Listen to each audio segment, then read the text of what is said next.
Okay, are we all ready? So this last 10 minutes, I've been talking to people, and the basic question is, why care? You understand? Why do we care about this senseless object? Okay, and I'll try my best to convince you that it may not be as useless as it may sound by my 1 hour, but I'll try my best. Okay. Okay. How many of you have done algorithms? Everybody. What are the two basic techniques that you have learned? Greedy algorithm. I never teach greedy. So greedies are not algorithms. Did I teach you greedy? No. So in my definition, greedies are not algorithms. There are only those who don't know algorithms make greedy algorithms. Okay. I never make greedy algorithms. Okay. So, and you may say, oh, this guy is talking nonsense. No. For every greedy algorithm, you can make an algorithm which is real algorithm. And why it is useful? Because when it's a greedy algorithm, you as a student, as a person, you tend to make mistake far more often, because the proving some of these things are much more tedious and this. So why do you have to make, if you know there's a real algorithm just hidden behind it? And those algorithms are basically dynamic programming algorithms. Okay? But how did we win our independence? Huh? Or how did British rule us? Divide and conquer. Excellent. Okay.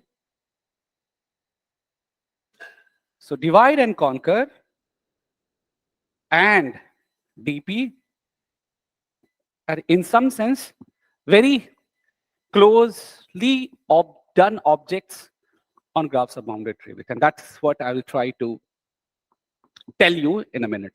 Okay. So that's my fundamental goal, to convince you why these two working paradigms are very useful object to do when you're given this decomposition. Okay. Is that fine? Okay. So let's set up some notation. Let's prove one technical lemma, which is easy, but it is just eye-opener. So you are given a graph G, and this is my tree decomposition, and T is my tree. Okay. If I take a tree and I delete an edge, of course, how many trees will we get? 2. Okay. So if I have an edge UV, then one part of the tree will contain U, other part of the tree will contain V. So we are going to call this 2 subtree TU and TV. Is that fine? Okay, good. Okay. Change of notation. XY, I will going to call those edge XY because okay. Now I'm defining this notion of Vx. What is V of X? So look at the subtree at T of X, right? And now let's collect all the bags, which is with respect to this. This is your V of X, right? So it says, let's collect all the vertices that appears in any bag in this side. Okay. So that is what T in Tx, beta of T. And what is V of Y? Those vertices that appear in any bag, where those bags of vertices in this particular tree. Is that clear? Nothing, just notation, right? This is the only notation we are going to use for some time. Okay? Is that fine?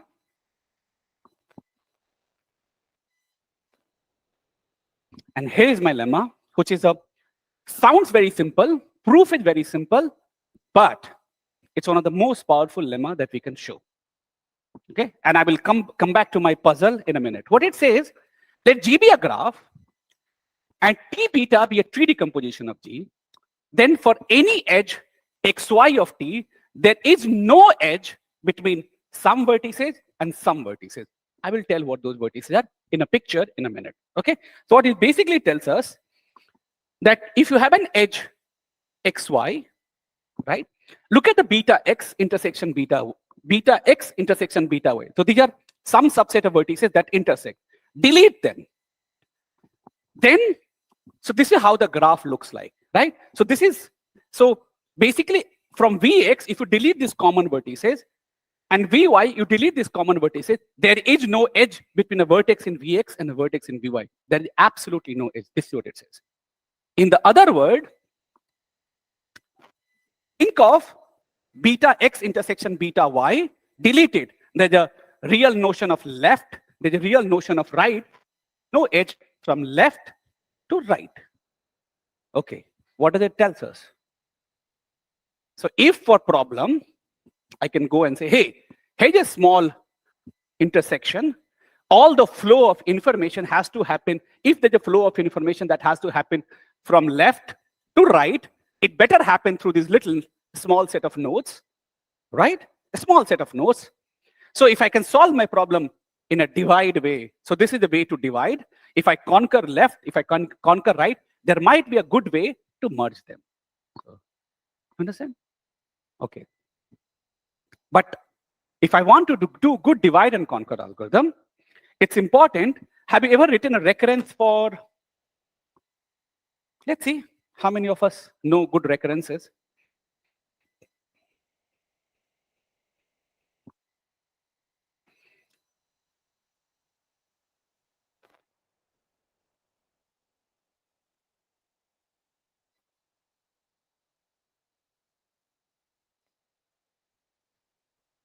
Is this a useful recurrence?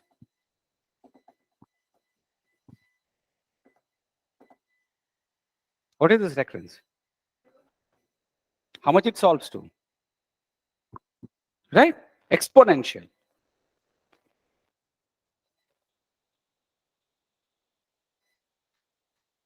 How much this solves to? I mean, huh? Huh? Yes, merge sort, mini sorts.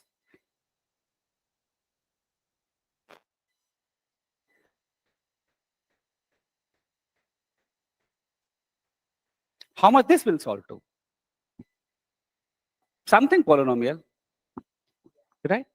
So recurrences where left and right, okay, are just a fraction of the everything. It's a useful way of doing divide and conquer. You understand my point? Right? So look at merge sort, right? What we say? We look at the first half, merge yourself. Look at the right half, merge yourself, and like sort yourself, and then we merge it, right? So this is where recurrence is like t of n is 2 t of n by 2 plus whatever time it takes to merge this. So whenever you are able to reduce your input to fraction of whatever input in both sides, those kind of recurrences will always lead to polynomial time algorithm. I'm not going to analyze this. So before I write, here's my question to all of you. Have you seen trees, right? Okay. So prove the following. There is a vertex in the tree, or vertex. If I delete, every subtree has size at most n by 2. You understand what I'm saying? There is a vertex in my tree. I delete this. Look at, there could be several subtrees, no? There is no subtree which contains more than n by 2 vertices.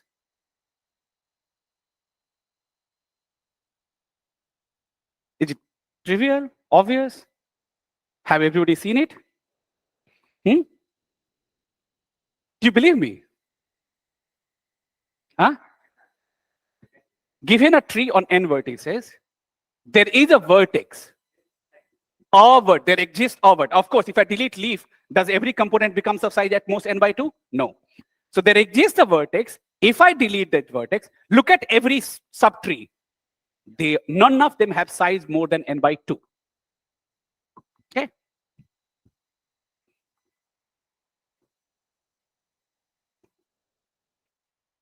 Okay. If you want, I can write it. Okay. T is a tree.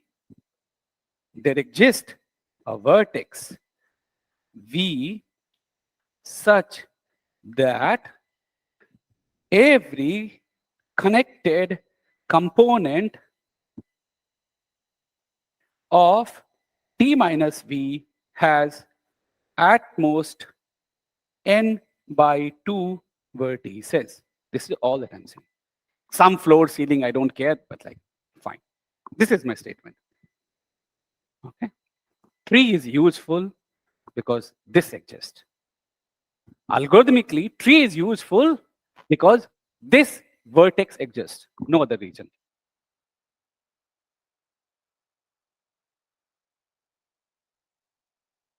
Proof.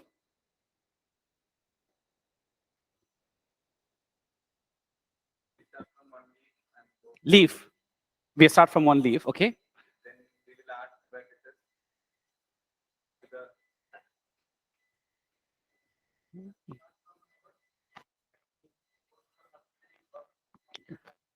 Yes. So what Sumit is saying, it's very nice. He says, look at your tree. Okay. So let's suppose I root this tree for that matter. I don't care. I root this tree. Let's just say for the fun, I want to root this tree. Here's my, and I'm not writing a formal proof, okay? On purpose. Here's my root. I want to claim. I ask my question. Hey, root, are you that vertex I'm looking for? What kind of answer I can get? Yes, I am, or I'm not. Why I'm not? Because I have a subtree, or I have a child. I have a subtree rooted at my child, which is heavy, meaning has more than n by 2 vertices. Great. So how will that look like? That looks like this is a heavy guy, which means what is the value of all these nodes? Less than n by 2. Great. So I ask myself, hey, next, this child, I ask this question. Are you that vertex? If I get answer yes, or I get answer no. If it is no, why? Because one of his child is heavy. And that child cannot be this, because we know it is light. So I will go, maybe it's here.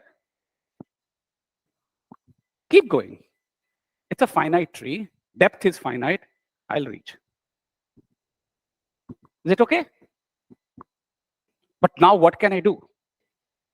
I found this vertex, and suppose I wanted to solve maximum independent set of my trees. What can I do?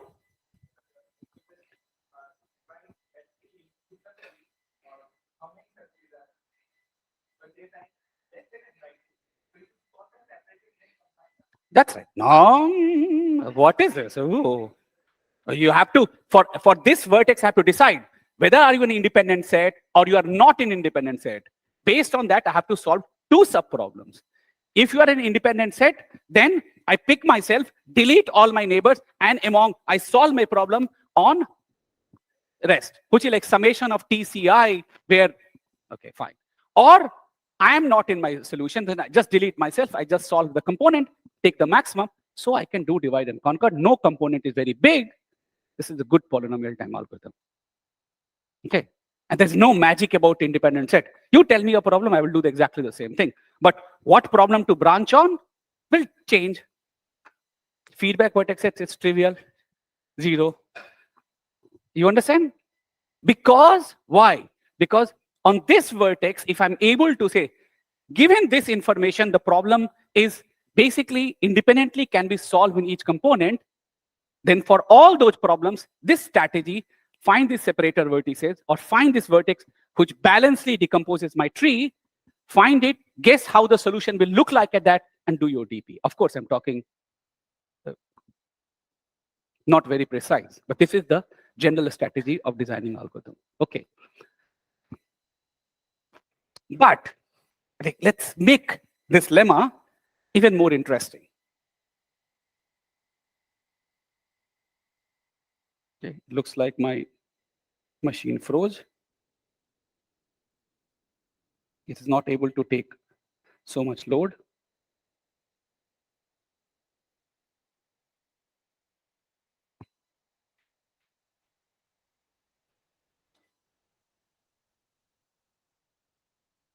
Okay. So what I'm going to do,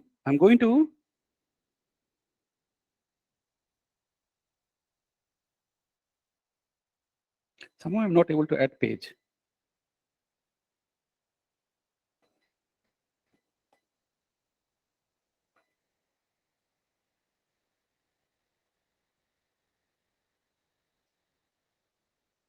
No clue.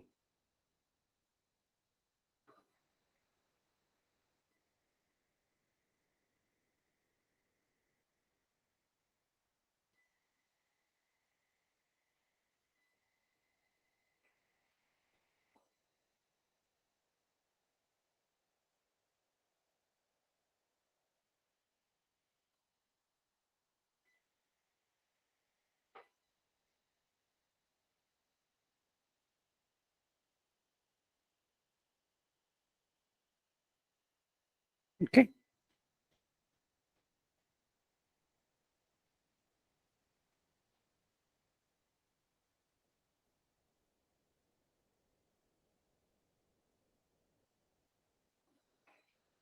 Let's make it more interesting.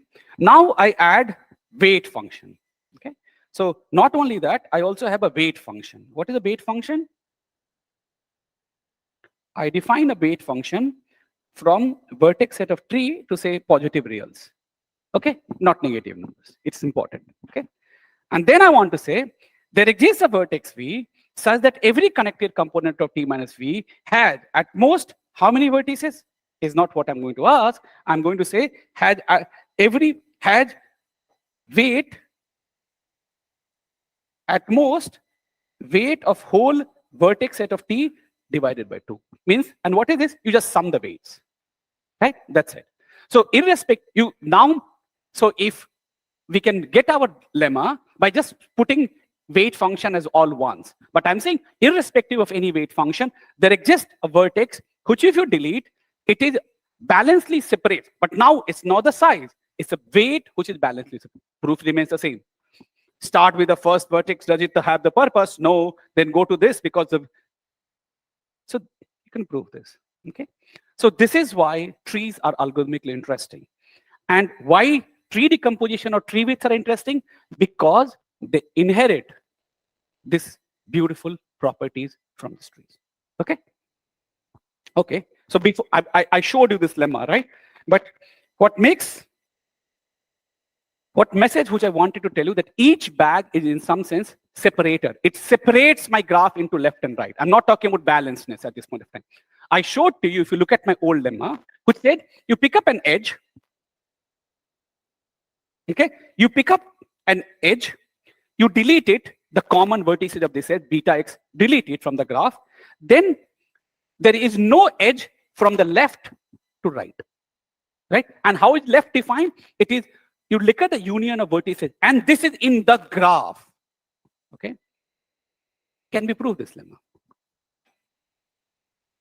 What is going to happen? So so you read those abstract definition. Let's try to use them, no? Suppose you have an edge between this and this component. What? So it's like one line proof. Okay. So suppose I have an edge A and B between some vertex A and B. So what is the definition of tree decomposition?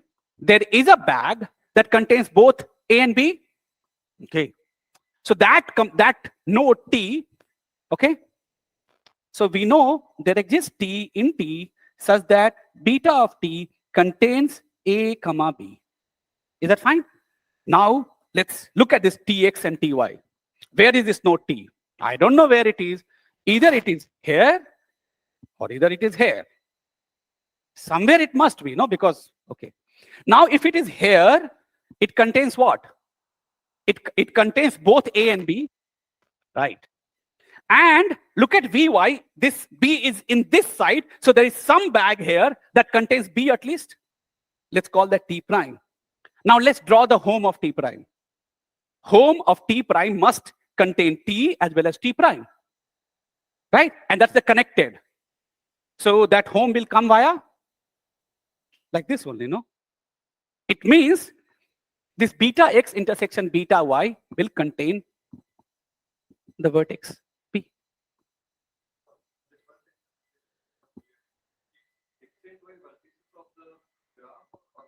Of the tree. X and y are vertices of the tree. And now I'm asking, look at a vertex A and B are vertex of my graph. Because this is graph, this is tree. And I'm saying, hey, if there's an edge between A and B, then by definition of my tree decomposition, there exists a bag that contains both A and B. Okay, let's say that node is T. That node is either in this tree or that tree. It's in the whole tree, so that could be either here or here. Let's say that it is here. It means this guy will contain both A and B. Okay. Now we know that B is in Vy. It means some bag here contains B. Okay. Now, how will you draw a home of B without going via X and Y? So if you go via X and Y, then B will appear in the load of Y, B will appear in the load of X, which means the B appears in beta X as well as beta Y. Intersection must be deleted. So this definition, as simple as it is, it measures how connected your graph is. So it's not only the way I just defined, it is a measure of how connected your graph is, right? So connectivity is the real measure of many problems. So this is what so if graph is very lowly connected, it means basically that there's a small set of vertices which can translate all the information, then I can exploit that algorithmically. So I'm just trying to understand what are those graphs where I can find these nice separators hidden. Okay? On top. So what is the message? In a tree decomposition, each bag separates my graph from left to right. Okay? Each bag. You try. You have drawn those sorts of examples, no?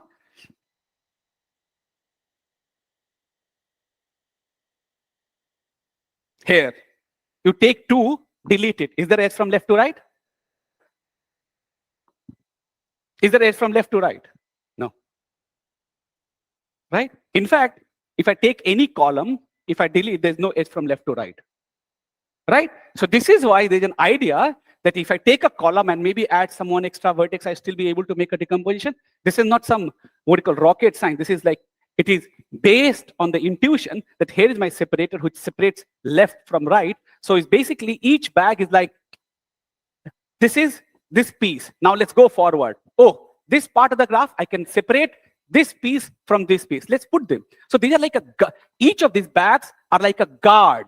They are like a guard, you know, they're nothing. They are like guard. So how will I draw these graphs? The way I draw these graphs are slightly different. So the way to draw these graphs is left, right, small separator. This is small, but not necessary that every graph has a small, right? For trees, it is just singletons, right? For tree, it is just singleton, right? For many other graphs, it could be just 2 vertices. So if trees are useful because of 1 singleton, there could be several other graphs which are useful for 2 vertices. They are useful because they have a separators of 3 vertices. There are separators of 53 vertices or 2000 vertices, right? And they are the graphs which appears naturally in some flow. What was that? Flow. No, there was some guy here. I think he's missing. Control flow. Yes. And in database queries. So they are very naturally occurring because the kind of ideas we can come up with, those can be only modeled by very thin formulas. They are not thick formula. They are thin formula. So you can cut everywhere. Okay? So when I say cut, actually, these separators allow you lots of surgery to be done on the graphs. And I can do surgery. Every dynamic programming algorithm that you see, I'm talking very philosophical, but it's basically surgery. What I mean by surgery, if I give you this DP table, you can forget this whole graph. Does it matter? If I give you table, hey, I want information from below with this, I have stored in my table. How does it matter what graph is below? Right? So at this separator, if I told you all the information that you needed for some problem from below, when you do dynamic programming, bottom-up dynamic programming, you store a table, right? Once I gave you table, do you really need to know what graph is below? Absolutely no. All the information you needed to carry your dynamic programming algorithm before, you have stored in this table, no? You can forget this, right? So, and why I say surgery? It could possibly be that for this table, there are several trees or several graphs which can achieve this table, right? So if I have to do surgery, I'll say, let's throw away this big graph. Let's stick something small which achieves the same bag. How does it matter? So this is actually a graph surgery, which we can do.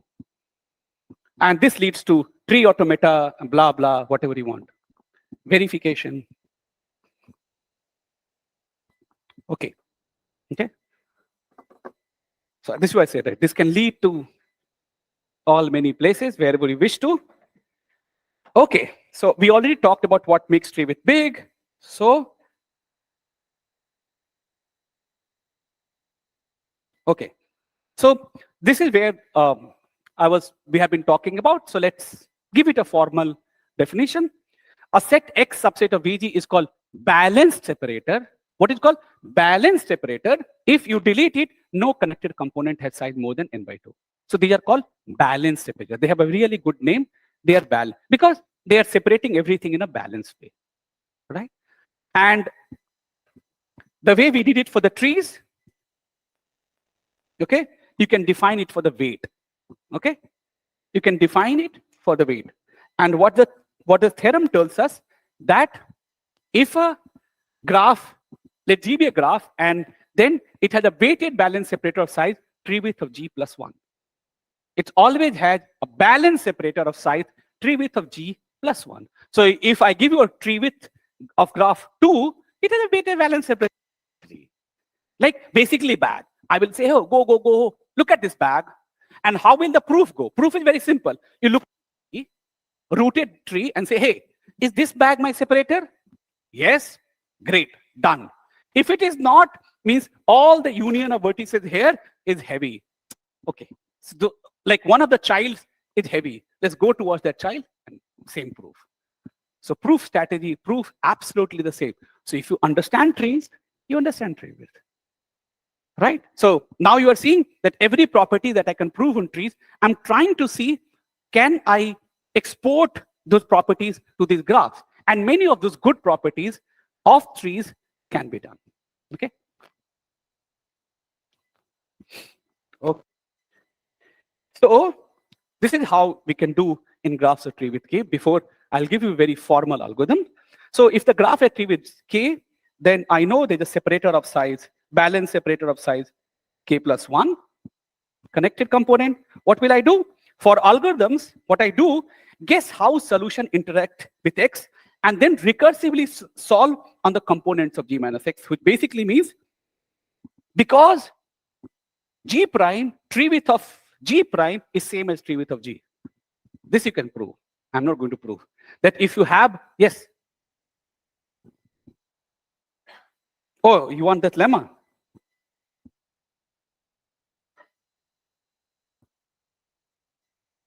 You want Treewidth of the graph. Right? So if you have a small treewidth, then you can, but maybe if you look, for example, it has no, I mean, treewidth is like n minus 1. So if you want some weighted balanced separator, you have to take the whole graph, for example. Yes. It's one only. It's like, because of the back sides be like arguing with this. So there's always a plus 1 hidden here and there. So trees is like 1, but like in this language, it will say 2.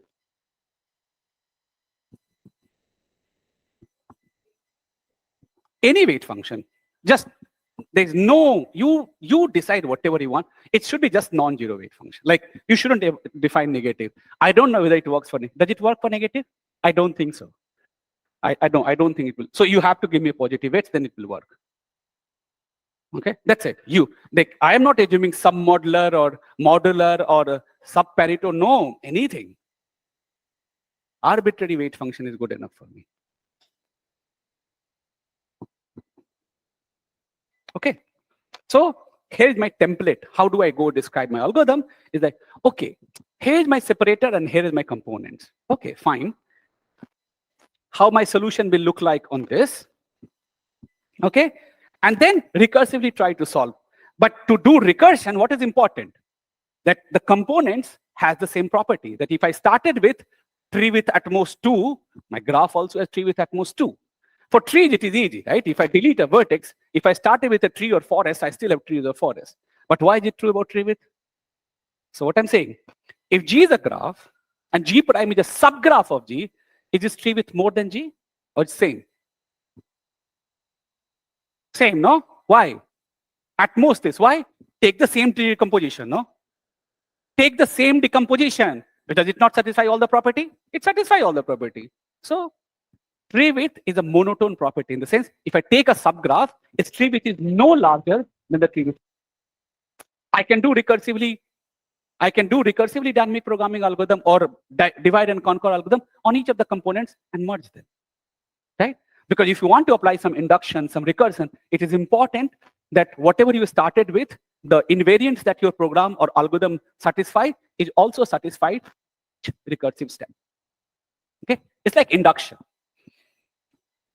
Okay, so the next time you fix another component, find a balance separator, find a more balance separator, and blah, blah. Okay, so I will make this intuition, which we talked about in last 10-15 minutes with respect to separator into algorithms in a minute. So it's a good time to ask questions.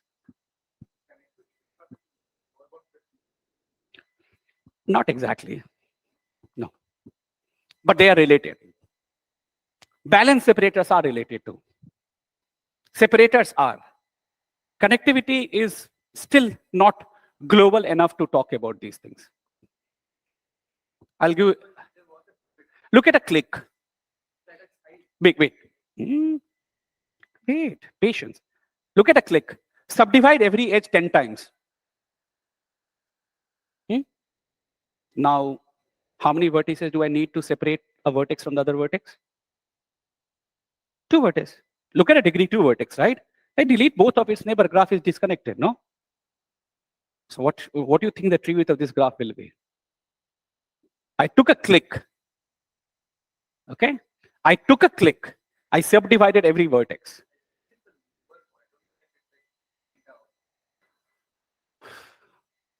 Yeah, lower bound is a right line. Yeah, that's correct.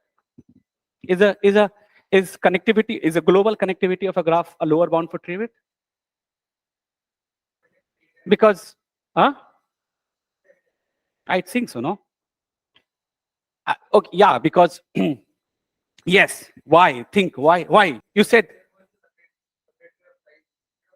no, patience. You said, okay, you said some statement for some reason, right? You said, so graph has connectivity K if I cannot disconnect this graph by deleting, say, K-1 vertices. Is that the definition? Okay, fine. Now he's saying, if I cannot disconnect my graph by deleting less than K-1 vertices, then tree width must be larger than this. Why?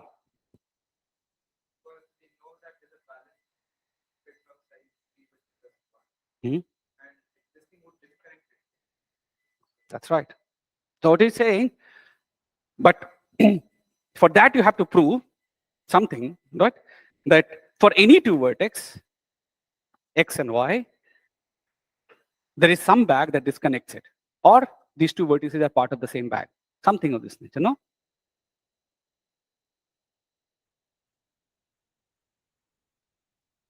Which is correct, but it requires proof. Yes. Great. All of you are getting intuition. But whatever your intuition is, make it a formal proof. It's correct. More questions? Okay.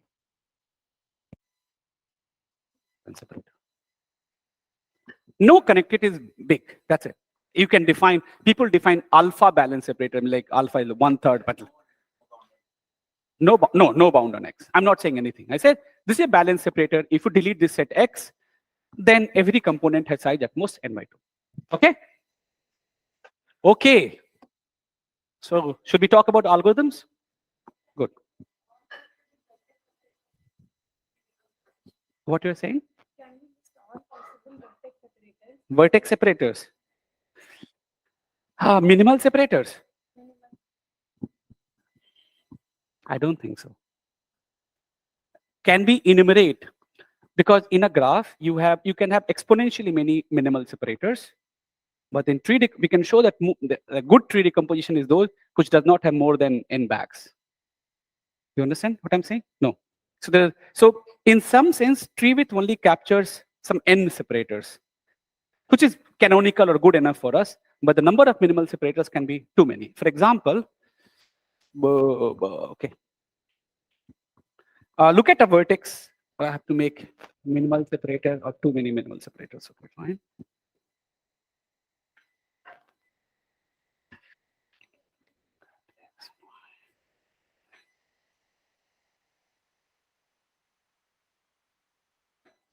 Yeah. I have these three paths, each of length, say, n by 3. Okay. And now to disconnect, I need to pick one vertex from each, right? Oh, this is not a bad, this is not right example. Okay. So you have n by 3 paths of each. Okay. This is fine. Okay. So you have n by 3 paths of length 3 each. Okay. You need to pick one vertex from, all right? Huh? It's n cube only. No, so I think 3 parts of n by 3 size was okay. Why? Because if I want to separate, but then that also will be n by 3 to the power 3 only, no? Wait. One of these should work. Okay, wait. X, Y. No. Like, what is the example for these 3 to the power n by 3 minimal separators?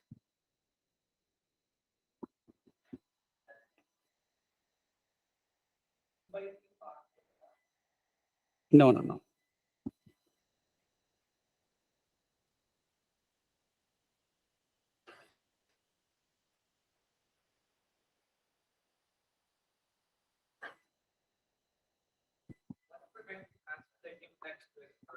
Hmm?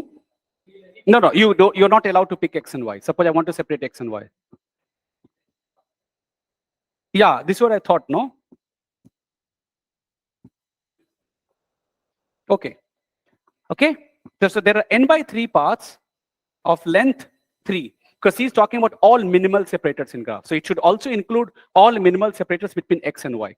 So now to separate X from Y, okay, to separate X from Y, I need to pick some vertex from the first, second, third, this, right? And there are n by 3 such paths. For the first, I have to pick one of these 3 vertices. So I have 3 choices, 3 choices, 3 choices, 3 choices, n by 3, exponentially many.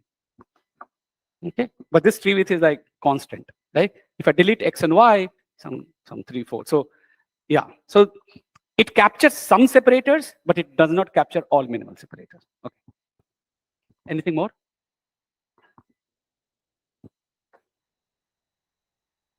Okay. If not, let's like some algorithms. Okay. Don't worry, I will not make you learn all of this. Okay. So let's do some. Okay, so here's a fun problem. Let's see. You want to invite some colleague for a party, and the total fun factor of the invited people is everyone should be having fun, which basically means that you shouldn't be inviting your direct boss. Okay, you can invite indirect bosses. Like, it's okay to invite 4 and 2, but it is not okay to invite if you invite 4, 5. So if you invite 5, you cannot invite then. Huh? Yeah, so like you understand, right? So this is what I define by having. So what problem is this? Maximum weight independent set. Because I've written some fun factor. Okay, at the same time. Okay, so basically input is a tree with weights on the vertices, and the task is to find an independent set of maximum weight. Okay, and so here is the maximum weight independent set. Okay, I will give you the slides if you want. It's okay. No, you can take, but if you want slides, I'll give you. Just after this lecture, send me an email. Anyway, I'll put it. Okay, I'll give you the slide. This is not something my personal anyway, so it's fine. Okay. So how do we, so this is the dynamic programming algorithm that we might have seen in the class, and I want you to see that again, because I want to make many more such dynamic programming algorithms. It's good to see one of these, no? So what is this? So basically, this is how you would happen, right? V is the sub V, so you do bottom-up dynamic programming, and you store AV, maximum weight independent set in TV, and what is BV? Maximum weight independent set in TV that does not contain V. So you store two values, right? So what is the maximum independent set of this tree, and the weight of independent set in that doesn't contain V, okay? And what is our goal? We have to determine what is the A of R is, right? So what is A of R? Maximum weight independent set in this tree. So we are always talking about root A tree so that it is easier to do DP, okay? So this is what it is, right? So this is the dynamic programming. These are my states, and now we need to give a way to fill this gap bottom up, okay? Is that fine? Okay, so here is recurrence. Assume that V1 to Vk are children of V, okay? Okay, and so here's V, V1, V2, Vk, and assume that for your children, you know this A values and B values, okay? So what is V? Maximum weight independence in TV that does not contain V, okay? So I claim that BV is nothing but summation I equal to 1 to K AVI. Why? Because then that maximum independent set is a maximum independent set in this subtree, that subtree, that subtree. Is that correct? Okay. Why is this correct? I wrote this recurrence. Why is this correct? Have you ever bothered to prove it's correct? This is correct because V is a separator. So this side of tree and this side of tree do not talk to each other. You understand? This is why you can independently solve the problem here, independently solve the problem, because there is no edge between them. So you find a solution here, you find a solution here, you can combine them without worrying. So whenever you write recurrence in DP, you have to prove left is less than equal to right, left is greater than equal to right, and then only two things are equal. So please prove it. Okay? This requires proof. And this is when then you start to understand that why not in any graph I can do all of these kind of things. Because here you can do, because these components do not talk to each other. Okay? So now you start to understand that little lemma that we prove, that if I remove this, these guys are independent, starts to come to our rescue. And what is AV? Okay. So what is AV? AV is maximum weight independent set in. So there are two questions. Either that maximum independent set contains V or it does not contain V. If it does not contain V, then I have already computed in BV. This is what it is. Or it is contained inside this, then I put my weight, then none of my children can be included in my, right? Then this is why I have this BVI, maximum weight independent set in this subtree that doesn't contain VI. I again can sum them up. This is my recurrence. I'm not going to prove this, but you should prove it. Right? At least once in your life, you should prove it so that you know what you're doing. Okay. So leaves are trivial. You can compute this bottom up, right? By you have pre-computed this, then you can compute these two numbers. You can go on computing this. So given all your subtree, given values to your children, you can compute the value of the parent. Okay? This is my classical linear time algorithm to compute maximum weight independent set in trees, and we are done. Okay. Okay, so this is an example of tree decomposition. I just drawn like a tree because now I want to do decomposition. Okay, so basically you can think of this as like, here it is. So this is a tree, and this is the beta of this vertex. I have just written those. Okay, and They should satisfy all the conditions, right? If U, V are neighbor, there's a bag that contains both of them. It will satisfy this property. And if a vertex appears in some set of nodes, that should be a subtree. For example, this is for the B, this is for F, okay? And we know the width of the decomposition in largest bag size -1, okay? So a snapshot of whatever we did in 1.5 hours is this slide. That's all that we did, okay? Okay, great. Okay, we also talked about that each bag is separator. We proved it, we reached here. Okay, and a subtree communicates with the outside world only via the root of the subtree, right? Because once I delete this, these vertices don't have any edge. No communication, no communication. For independent set. Different problem requires different communication. Okay. Okay. So you can prove this fact that Treewidth is one if and only if graph is a forest. Okay. So someone is talking about NP completeness, and this is just one slide. So it is NP hard to determine the tree width of a graph G. So given a graph G, an integer W, decide if the tree width of G is at most W. But there is an algorithm by Bodlander from 1996, which gave algorithm with running time 2 to the power big O of WQ.N. So basically, if W is like 5, 10, 25, in linear time, we can decide a tree decomposition of width at most W if it exists, or we can say, hey, no. Its tree width is larger than W. Okay. So after lots and lots of hard work, 1996, what's this year? What's the difference between 1996 and 2022? 26 years? Now there's an algorithm which does this job in time.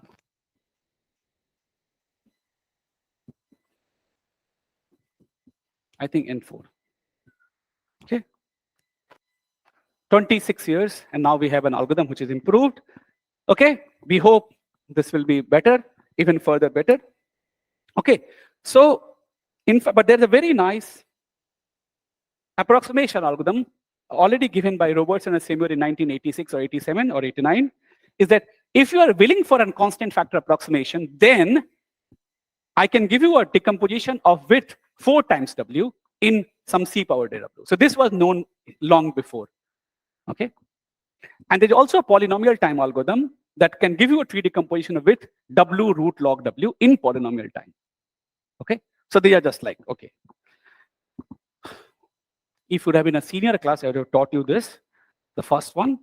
But it's first one is a fun algorithm design using the separators. So it's like beautiful algorithm. And Menger's theorem, nothing more. Okay, but so you see, right? Menger's theorem. Do you know what Menger's theorem are? No, yes. How many of you know Menger's theorem? Huh? No, Menger's theorem. Maxwell-Menkert? It's the same thing. Okay, see? Okay, so let's solve weighted maximum independent set. Can be solved in time 2 to the power W, W to the power big O of 1 times N. Okay, so I'm saying if you give me a tree decomposition, if you give me a decomposition, then not unknown. So if you give me a graph and it's corresponding to, then I can do dynamic programming with running time 2 to the power W blah. Okay, and we will learn this algorithm in a minute. It's same as we just did. It's not that we did not do the algorithm, we just did. I'll write it down in a minute. Okay, but this is basically the algorithm on trees. Okay. Okay. But now I'm going to store, rather than storing AV and BV, we are going to store much more values. Basically, what we are going to store is that, look, when you think of this way, this is a node. I'm saying, hey, look at this subtree rooted at this. I'm asking, okay, fine. What is the maximum independent set whose intersection with this bag is this and everything from the below, right? Because when you are tree, you are basically saying, what is the maximum independent set this side? So there can be 2 kinds of maximum independent. Those that contains this vertex, those who do not contain this vertex. That is precisely what was stored in AV and VV. But now I have some set of vertices, some separator vertices, and this, hey, now maximum independent set can contain some subset of this, right? So this is what I'm storing, MXS, maximum bit independent set I subset of V of X. What is V of X? All the vertices that appears in the subtree below me, right? So look at me. So in the tree, we had a subtree, right? TV. Now I need some similar notion, no? So what do I define subtree? I say, look at the vertices contained in any of the bags in this subtree. That is the graph I will talk about, right? So what graph I'm talking about?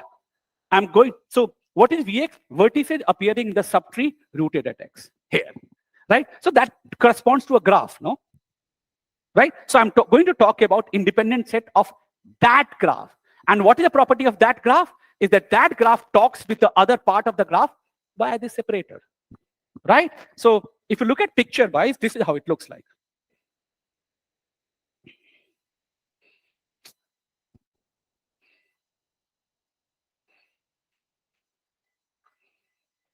Okay. So basically, here's my bag, and here's my below, right? So this is basically the graph that I'm going to talk about, and the rest of the graph is somewhere outside. So when TP, I say, to understand what is the maximum weight independent set in this part of my graph, right?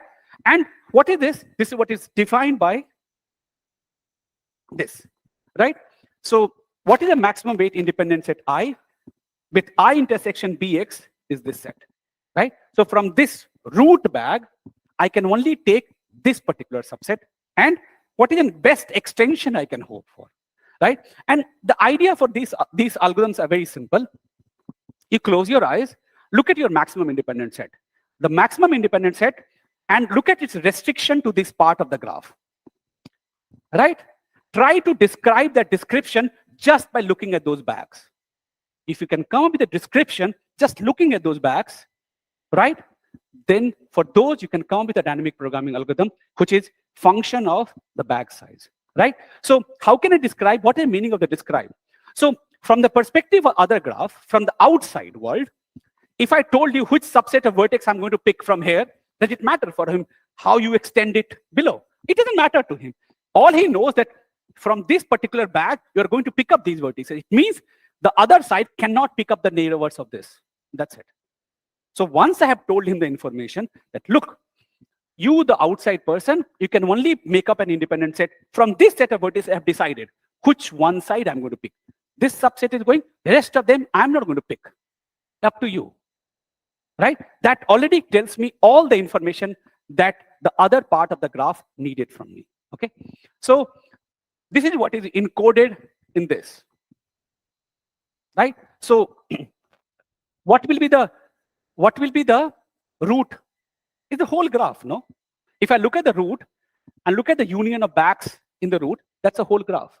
So if I'm able to compute from little graph, I computed, I say, hey, this little graph, so now I go to a parent, I say, I have computed, so think of this way, right?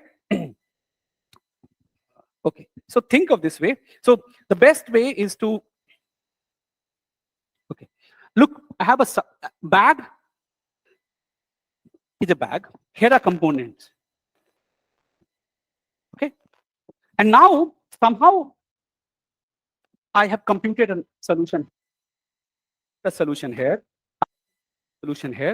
I have computed a solution here, right? So given the solution here with intersection, I try to find a solution from this. Okay, so now I have combined them for a bigger graph. Now, if this bigger graph will be coming from some decomposition in some way, okay, now I pick up the solution for all this table, try to make the solution for the whole thing, just like trees. And you say, why we are talking about trees? Okay, so that we can define a nice, clean way of doing dynamic programming. Because trees provide a very clean way of doing dynamic programming. Otherwise, which part of the graph should I consider when?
Okay, so every node you can label with leaf node, introduce node, forget node, and join node. So there is every vertex has only 2 children, at most 2 children. It can have 1 or 2. It looks that, okay, we have been talking about many children. Don't worry, okay? So they introduce. So basically think of this. Oh, here's my graph. Now I added 1 extra vertex with this graph. So this is just like, this graph is just 1 vertex away from the graph that I have considered here. So this is introduce. Then they forget. At some point of time, I will say this node might be a just subset of the previous from its child, but I will just forget a single vertex. And a join node will have, think of join node is like, why join node? Think of this, is that here's a join, and here's one component, and here's another component. So I say, okay, let's solve this problem here with this at the top. Let's solve this guy at top, right? And maybe he has another children, no? Maybe he has another children. So what I will do, I said, okay, let's propagate. Now I have solved these 2. Let's solve this and put it here in 1. So this is how you try to do it, okay? This is algorithmically, but if you understand it, still fine, okay? Okay, so I have this tree, I will mark them. Leaf node, forget node, introduce node, and join node. Forget node means what is the property? Look at this bag, here I come, I just miss 1 vertex here. But if you look at the graph by, they are the same graph, no? Because what is the definition of graph? Union of vertices appearing in this bag. So if I forget, graph does not change. It's just a semantics that change, which allows it. Introduce node, graph changes by 1 vertex. Graph changes by 1 vertex. Join node, graph can change by too much, because if I look at this, below this, I could have 1 connected component with this other. When I join them, this is where I make graph suddenly too big, because this separated into connected component. Now I have solved left, solved right. I want to combine them. Okay. Okay. But why this? Because this will make our doing dynamic programming algorithm very clean and nice. But you might say, why does this object even exist? This is semantics, and which is encoded in this. So if you give me a tree decomposition with W and N, I will produce your tree decomposition of same width, but maybe some more nodes. But it will have this nice, beautiful structural property. And why this is doing? I'm just doing this. So this part is done not for the graph theorists. So this part is done by algorithmists, so that it is easier for me to write my dynamic programming algorithm. Nothing more, right? Okay. So it's other thing that the structural theorists use this to prove something else. But it was algorithmists who came up with this idea, because it is cleaner to do dynamic programming, as we will see in a minute. Okay? So you give me this nice decomposition. You give me your tree decomposition. I will give you a nice tree decomposition of the same width and in not too much time. Okay? Okay, so let's do our DP. What is my leaf? It has no children. And what is the bag size? 1. Can't we solve our problem? Either it contains this vertex or it doesn't contain this vertex. You fill this. Introduce node here. So what happens in introduce node? Okay, so introduce node has, okay, here is X, here the Y, 1 child, right? So a new vertex V is introduced, and we are trying to find what is the maximum weight independent set containing MXS, like some subset S. Do you remember the definition of MXS? If not, let's go back. Okay. Maximum weight independent set in this part of graph, whose intersection this bag is just S. That's it. Okay. So now I'm trying. There is a X, and I guess some. What is that notion here? S. Okay. From this bag BX, I guess S. Now there are 2 cases. Either the newly introduced vertex is part of this set S, or it is not. If it is not part of this S, then I say, if this vertex is not there anyway, then the maximum weight independent set in this graph and after subtracting this is same anyway. So you look at your child and you put S. Okay. Now look at S. It's possible that the V that you have added is part of this S, but none of its children are there. Then that's great, because then you add this and you say, look at my children node and find the maximum weight independent set in S minus V, Y comma S minus V, and you are happy. And if this set S contains V and some of its neighbor, can this set S be extended to an independent set? If this set S contains V and one of its neighbors, can this be extended to independent set? No. So you put minus infinity. Okay? This is as simple as it is. This is just because we are now talking about that this node has just one extra vertex. So you just have to worry about how this vertex interacts with the set. Okay?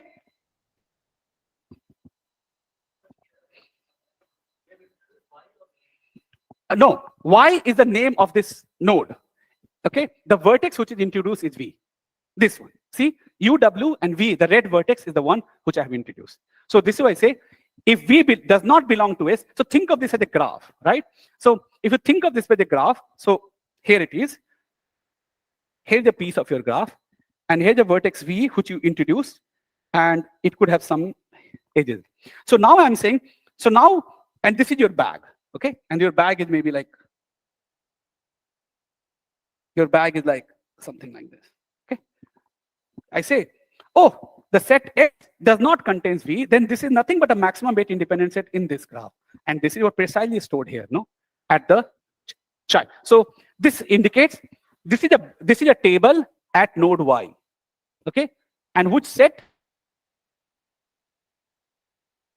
contain V, then you go comma S from the below and pick it up.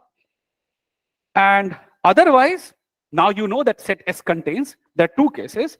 Okay, I am saying, can you find me what is the best extension of S containing V? And you know that there's someone who is neighbor of him. This cannot be extended. So this is a good case. But now V is there, but none of its neighbor. So S is really an independent set. Then I say, okay, fine. Let's add weight V, because we are going to add this. And what is the best extension of Y minus this vertex in the remaining graph? I have already stored here proof that this can be made. Okay? Forget node, right? So forget node what? So you have two for S.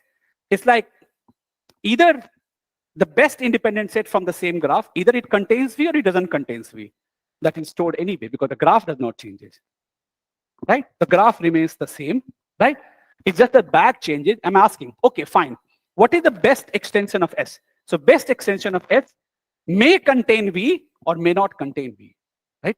Best extension of S may contain V or may not contain V. So this is what is encoded is Y comma S, Y is. Okay, children. This case, look at this case. I say, okay, what is the maximum weight independent set here? I said, okay, look at XS is like look at the children YI with the S, the same bag, and Y2 S, right? It's possible that, but now this weight S is counted twice, left as well as right. So you subtract one. That's it.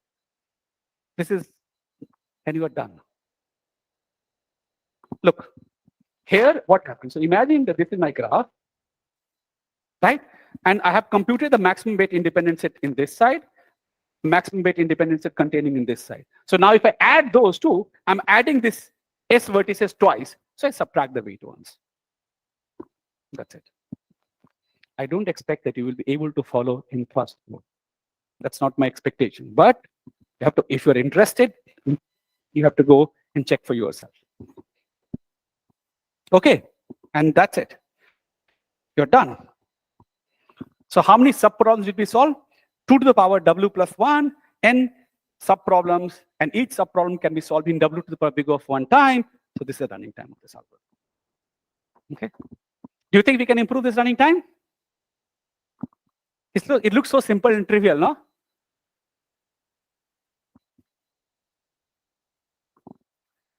What do you think, Sumit?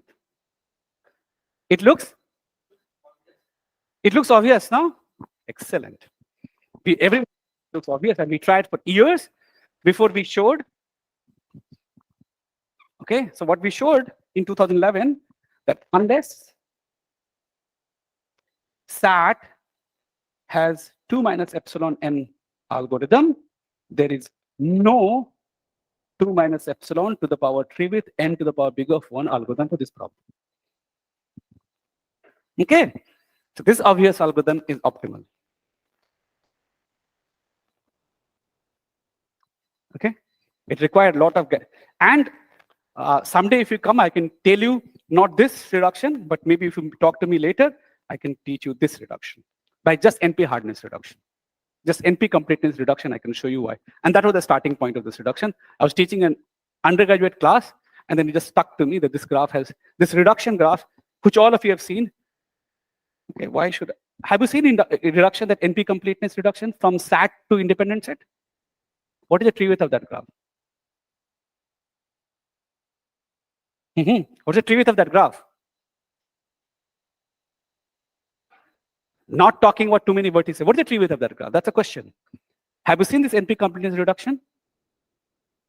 You put up this edge for variables, and for every clause, you make this click of size n, right? So if you delete these 2n vertices, you have a click of size n. So what's tree width is n. So the total tree width of this whole graph is at most 3n, right? So if you could solve SAT better than 2 to the power, if you can get tree width divided by 3 algorithm for independent set, you will get 2 to the power better than 2 power n algorithm for SAT. Okay, we can read it.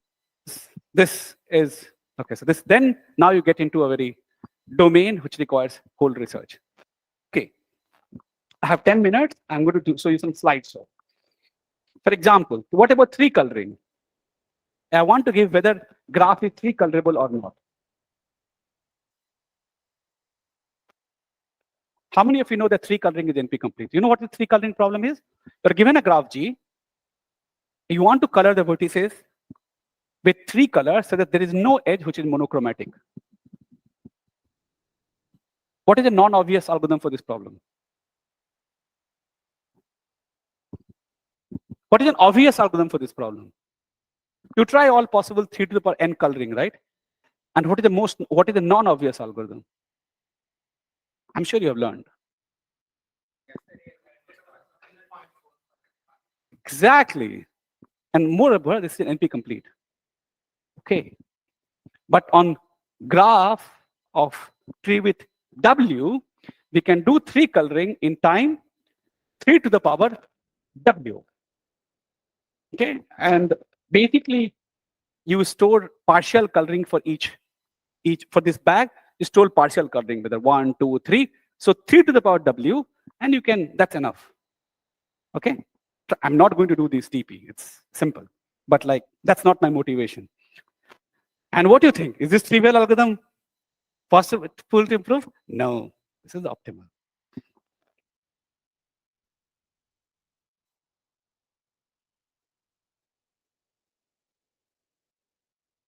Six coloring. This is right.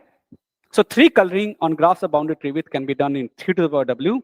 4 coloring can be done in 4 to the power w. D coloring can be done in d power w. So can we find chromatic number of graph of Treewidth-W?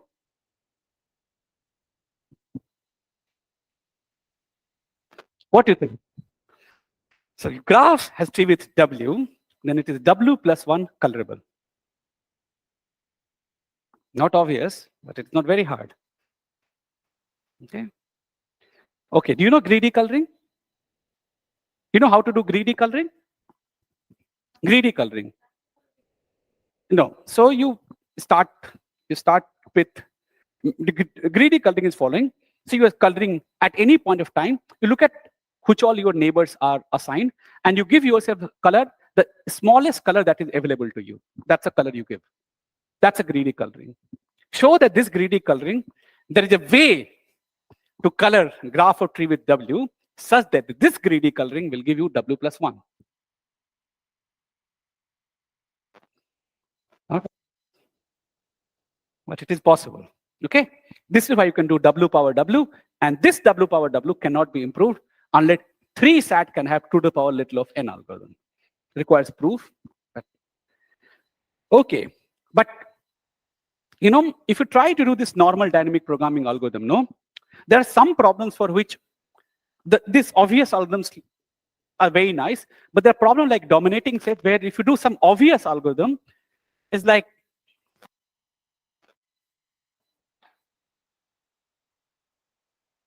some 9 to the power W, then 5 power W, and if you do more hard work, 4 to the power W, and then you do fast subset convolution kind of trick, you get 3 to the power W, and then you can, so this is the best you can hope for. Okay. But the most amazing was there is something called Hamiltonian cycle on graph of Treewidth-II. What is Hamiltonian cycle? It's a cycle that passes through all the vertices. So what we knew at that point of time is that we can do this problem in W to the power big of W. Okay, and we tried very hard to make reduction that this is optimal, and we did not succeed.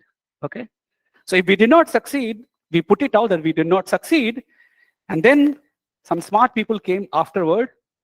Okay, very smart people came afterward. In fact, for Hamiltonian cycle, you can use linear algebra, PIT, what do you call polynomial identity testing, throw PIT to it, and you can do C power W. Because it's more fun. Okay, it's not obvious. So you have to apply. There's something called cut and count method. So now I'm just giving you overview. You throw PIT to that, and then you can do C power W. So the reason we were not able to make reduction is because there was good algorithm that existed. But that was a randomized algorithm, which we can show that's optimal. And then we were able to de-randomize this algorithm using some tricks from matroids. But that's for other. So like this area flourished because of these things in last few years. Okay, and my fun stuff, more fun stuff. So like any problem that can be expressible in this logic has good algorithm. So what is my logic? So my logic has like or, this is basically called graph logic, or, and, implications, equality, not equality, some quantifiers over edge variables, vertex variables, adjacent. You can check whether two vertices are adjacent or not, if some edge is incident to some vertex or not, and all kind of things. Okay. So for example, so I will leave you for 2 minutes. Read language and read my question. What is this? What does this formula describes? I thought that why will I speak? You can read yourself and decide.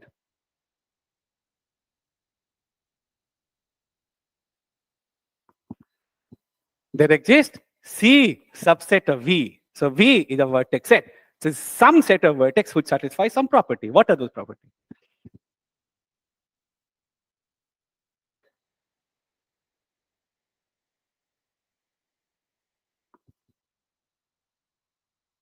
Let's see. I'll sit. I'm tired now.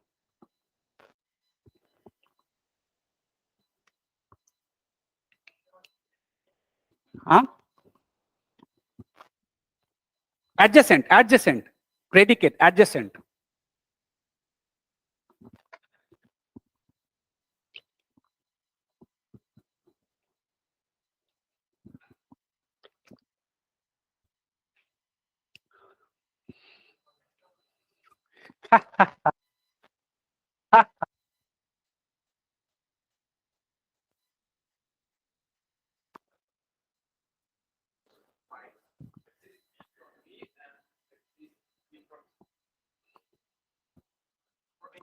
There is C subset of V.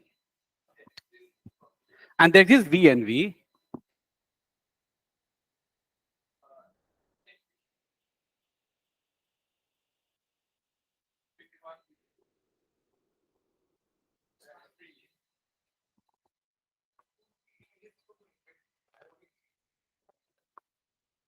Hmm? Okay, fine. So what he says, look, there exists for all V in C, forget about this. For all V in C, there exists U1, U2 in C, which is not equal, and V is adjacent to those two. That's what it says, right? Yes. This is true on graph G if and only if it contains, if and only if G has a cycle. Exactly. So I'm not saying that it describes a cycle. All I'm saying, it describes a graph which has a cycle. On purpose, I have done all those garbage that you see in the beginning.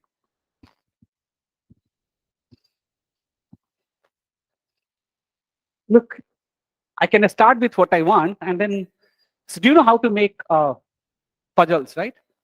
Do you know how to make puzzles? Puzzles. You know, like puzzles. Make puzzles and solve puzzles. What's fun in that? You take any NP-complete problem, okay? You take NP-complete problem, come up with an instance which is solvable, like small instances. Now add garbage to it. That's your puzzle. No, I'm not joking. This is how many puzzles are made. Okay, so for example, 3-coloring puzzle. I will hide some 3-coloring and make it slightly bigger that if you reach in a right way, you can 3-color it. So that's a puzzle. That's a coloring puzzle. And you can do this for any problem, which is NP-complete. Right? So this is why I wanted it. So I had this formula for cycle. I just added it something so that it becomes, if the graph G has a cycle. Okay. Okay. And what did Kurzweil proved? If a graph property can be expressed in that logic, then for every fixed W greater than or equal to 1, there is a linear time algorithm for testing this property on graphs having tree width at most W. So for example, I can test whether vertex cover is or not, or minimum dominating set, all this because they all are expressible in this logic. Okay. So this is algorithmically also, this is very beautiful object. But what does it mean? So in terms of parameterized complexity, it will mean that if you give a graph G and a formula phi, there is an algorithm that runs in time f that depends on the width and the size of the formula times n. Okay.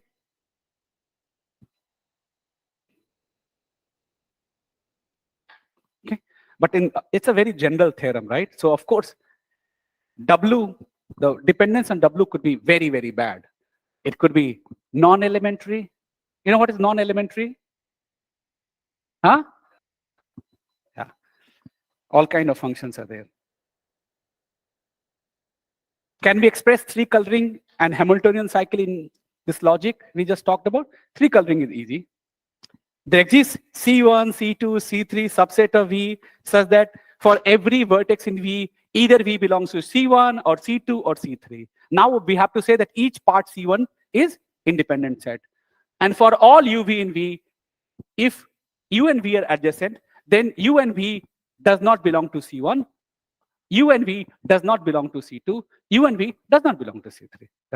That's a partition of your vertex set in 3 independent sets. That's your 3-coloring. Okay. And what is the length of this formula? Constant. Okay, so constant. Huh? No, length. Length. How many symbols are there? 1, 2, 3, 4, 5, 6, 7. Count, no? That's the length. Okay. And I'm not going to write. I wrote, this is painful to write Hamiltonian cycle, but I can also write Hamiltonian cycle. Okay. So I'll say, what is Hamiltonian cycle? I have a subgraph. So I collected subs where now I have to do 2 things, right? If it is not, so I said it's not connected, and then there are cycles, then the 2 complement, all kind of things. But you can do it yourself. This is fun. You write program, no? This is like here are some syntax. You have to write your program in this language. This is all that it is. Okay. And there are 3 ways to use it. One, you write a formula where like f of w into m. And there are a lot of things where, like, for example, if I have to test what is the length of cycle at least k, right? Or length, I have to check length exact. Say, there exists V1, there exists V2, there exists V3, Vk. So there are k vertex. But now length of my formula depends on the length of k, right? And then I can say these vertices are adjacent. So this is like, I'm looking for a length k cycle, then my formula depends on the length of this cycle. So if I'm looking for 3 length cycle, the formula length is something different. If I'm looking for length 5 formula, it is the, but for 3 coloring, it remains constant. It is independent of whatever I was talking about, right? But if I'm talking about length k cycle, it is this. So people also can write this, but now the running time of algorithm will be just function of length of the formula. Now it will be k, comma w, that's it. Or optimization question. Find the largest set X such that blah happens. This is what we're interested in, maximum weight independent set, right? Or minimum size dominating set, okay? Okay, so you can, all these problems you can solve in this running time, okay? Okay, I will not talk about this. Okay, MSO on words, okay. But this is the last application that I will talk about today. And then I will go, okay, let's see.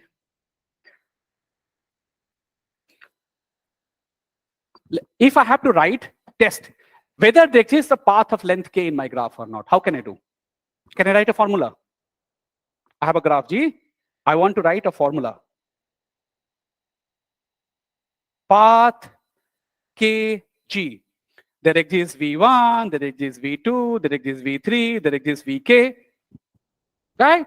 And, okay, I have to show that V1, V2 are adjacent, okay? And adjacent V1, V2, and adjacent V2, V3, blah, blah, blah. That's a formula, right? Okay, fine. Okay, but now let's solve, but I want to solve this formula. Federer was talking about no color coding algorithm he was talking about today, right? He gave 2e to the power k algorithm, right? Let's give another algorithm. What do you think, which search could find a long path? Depth first search, no? Excellent. So let's do depth first search. Depth first search. So this is my first search tree. This is my, given a graph G, I have drawn DFS tree. When can you say, looking at just this tree, that I have a path of length k? If the height is k, excellent. Here it is. Right? Any route to leave this depth first search tree is more than k. You have found your path of length k, no? Say yes. But suppose you did not find. What is this graph looks like? Fun, fun. Where are your edges? DFS properties. Where are your other edges? Where are your non-tree edges? Huh? Child to? Excellent. So these edges are like this, or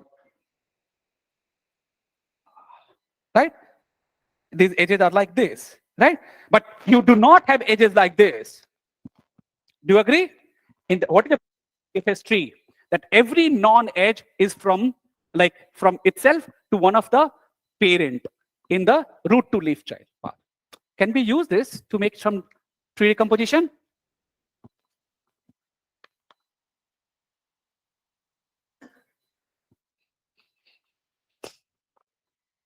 Okay. In fact,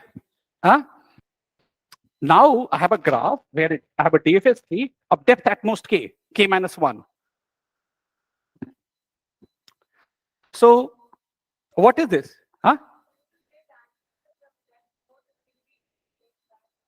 Yeah, but like it's a very funky tree, no? So I'll give you an example. So let's just draw one and then you can draw for yourself. So suppose this is my tree. Okay? I'm just writing this name, but there's a way. I think there's some 1, 2, 3, 4, 5, 6, 7, 8. 8, right?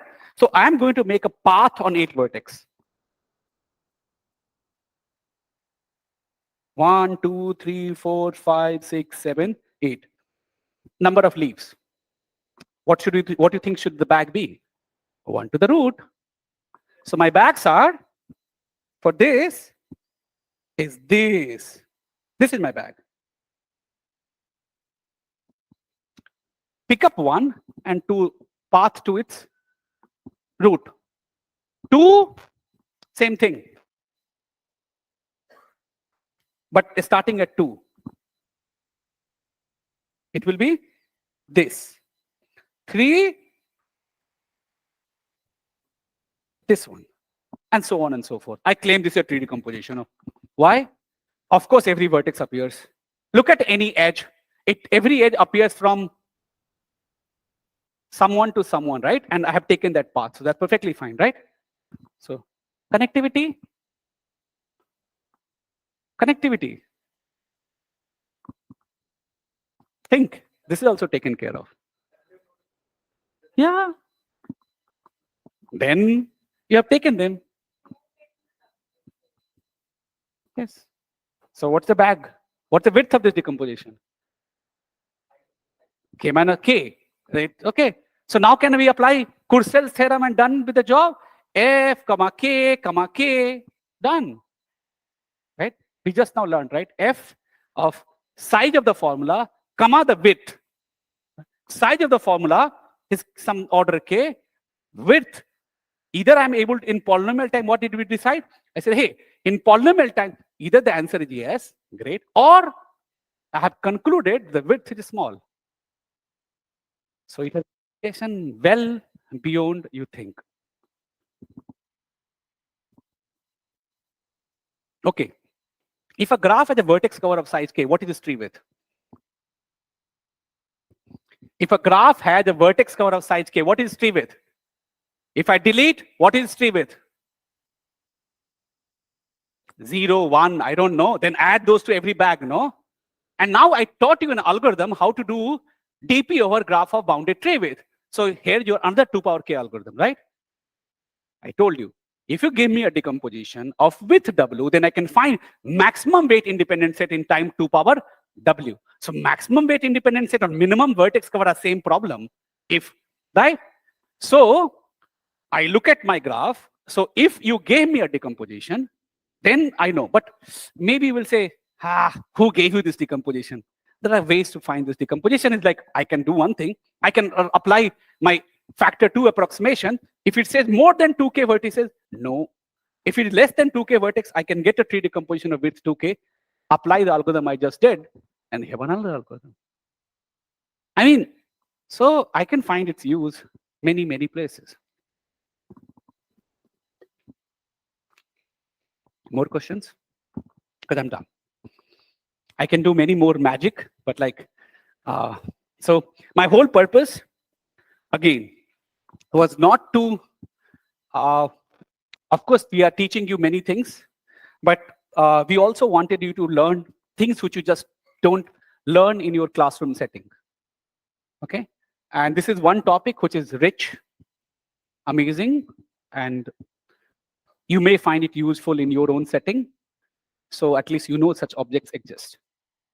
Okay? So blue book spends 100 pages on that. So the blue parameterized complexity book spends 100 plus pages on that.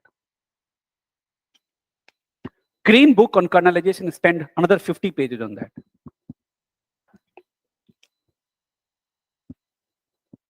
And every year in the world, there is some decomposition happening on this. Like, so people have done more things in the world than just tree decomposition, but still, this is one of the most important decomposition that is useful. For example, I can use this to do, how many of you know polynomial time, PETA is? Have you heard this word called polynomial time approximation schemes? No? Yes, no? If not, Fahad will show you tomorrow. Tomorrow or day after tomorrow? Okay, some schemes. Okay.